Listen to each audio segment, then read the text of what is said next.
Newer and intermediate players may find rifles difficult. It doesn't take much to learn how to shoot straight, so in this video, I'm going to go over what it takes to use each rifle effectively, getting consistent kills with a rifle, and what type of rifle is right for you. Let's start with the Eco rifles. The Galil is $1,800 and is only available on T-side. Comparing it to the AK, it has less recoil, has a controllable spray, and has 35 rounds compared to the AK's 30 rounds. Its main downside are the damage values. On screen are the damage stats, and as you can see, the Galil can't one-shot a helmet at all. It's also not as accurate at long range as other rifles. This makes it hard to challenge rifles and snipers at long range since they can one-shot you. My advice is buy the Galil when your team is full buying with rifles and play less aggressive than the rest of the team. If an enemy is tagged, you can then one-shot their helmet. If a teammate dies, you can pick up their AK when it's safe. If you want to save even more money, you can buy a UMP instead, since it also does good damage. You won't have the reliable spray, range, or ammo, but if you're trying to save money, you can definitely make it work. The FAMAS is $2,050 and is only available on CT side. It's pretty easy to control, slightly better than the M4A1S in terms of recoil, and the first shot accuracy is slightly worse than the Galil. On screen are the damage stats, and as you can see, the FAMAS also can't one-shot a helmet, but it's more manageable on CT side since the enemy has to come to you. It fires both full auto and burst fire. Full auto is best used for close and medium range. Burst fire is meant for long range or accurate shooting. When you switch to burst fire, it increases your fire rate within the burst, increases your first shot accuracy, and comes with that burst delay. You can actually get some good burst fire kills if your aim is good. You only need one bullet to the head and one to the chest, and since those 3 rounds come out at a faster fire rate, getting a kill like this is almost as instant as a headshot. I personally crouch and tap fire at a long range and only use burst fire when I have cover to run away if I miss my burst shot. That delay between shots makes you very vulnerable, so if you don't kill the enemy with the first burst, or if another enemy approaches, you would have been better off staying full auto. But like I said, the burst fire has its uses. The bi-round rifles are the ideal weapon choice in Counter-Strike 2. They can handle almost any situation, and you should always try to have most of your team using them. Let's start with the T-side bi-rifles. The AK at $2,700 is probably the most popular rifle choice for both teams. It's the only rifle besides the SG that can one-shot a helmet from any range. The AK has great first shot accuracy, even while standing,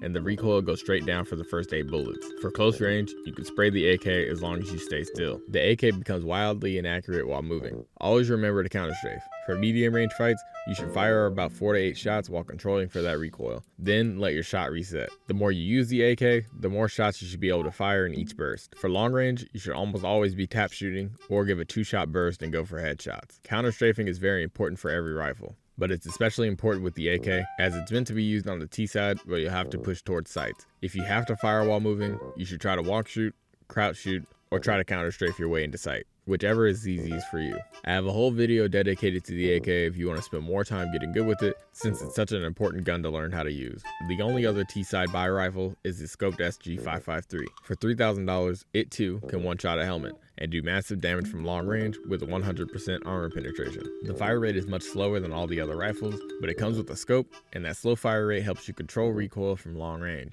Without the scope, the SG's fire rate is too slow to use as a regular rifle, but it's still kind of usable if you get in a situation where you need to not be scoped in. Most of the time, you're going to want to put yourself in situations where you can use that scope and challenge medium to long range players, and especially pick off players head glitching. Scoping in also reduces your recoil and increases your first shot accuracy, giving you more reason to use it. On CT side now, let's start with the M4A1S. The M4A1S is $2,900. It comes with a suppressor that makes your shots more quiet and gets rid of bullet tracers. These two elements, along with great accuracy, make the M4A1S great at picking off players through smokes, tight angles, and even long range if you take your time. Some downsides to the M4A1S are the small magazine size with 20 rounds, and it has more fall-off damage than all the other rifles, meaning if you're far away enough, you may find a situation where you get a headshot and a body shot, and the enemy is still standing. Although there's not much places this can happen, it still can, especially if you're shooting through something. I suggest taking medium range fights and picking 1 to 2 enemies at a time. Shoot through smokes you know enemies are in, and make sure not to run out of ammo.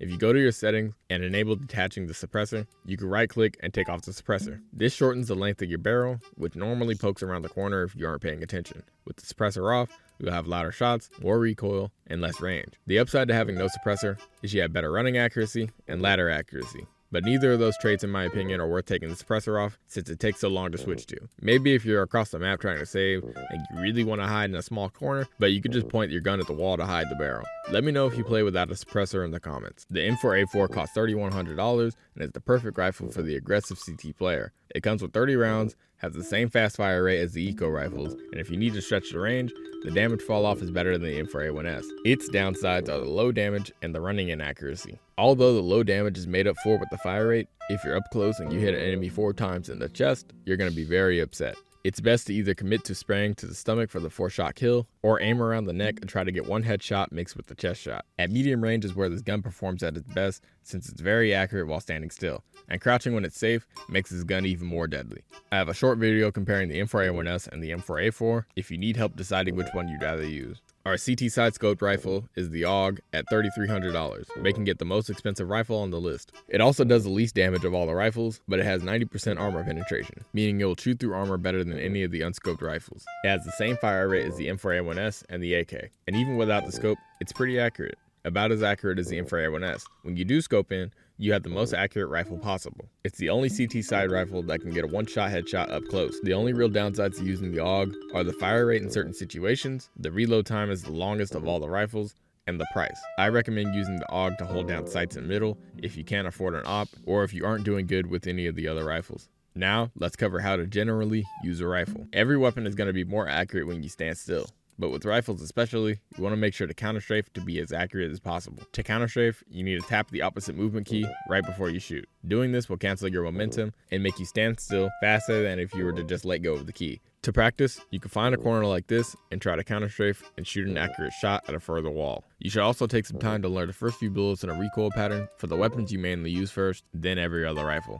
Start by learning to control 4 to 6 bullets. Then eventually you work your way up anywhere from 8 to 12 rounds. Then you can combine your recoil with counterstrafing and get tight groupings while also being able to move around. Crouching can help in a lot of situations, whether you need to tap shoot at long range or you need to crouch mid-spray to bring your recoil down without having to move your mouse down. If you find yourself unable to counterstrafe, you can walk or crouch walk and still shoot, but you won't be nearly as accurate, so save this for close and sometimes medium range. Just make sure you still control for recoil. Use practice maps to really understand how the rifles feel. If anything, at least learn one of the M4s and the AK so you can compete against other players who have hours practice with them. Even practicing for 5 or 10 minutes before you hop into a match will help you a lot more than trying to learn it in a live environment. When you practice on an empty server, you can actually train your brain how to use the weapon, so you don't really have to focus on all that stuff I just said while playing. I will leave links to all the practice maps I used in the description below. I encourage you to at least try one. If you like this video, please leave a like and subscribe. Thank you and goodbye.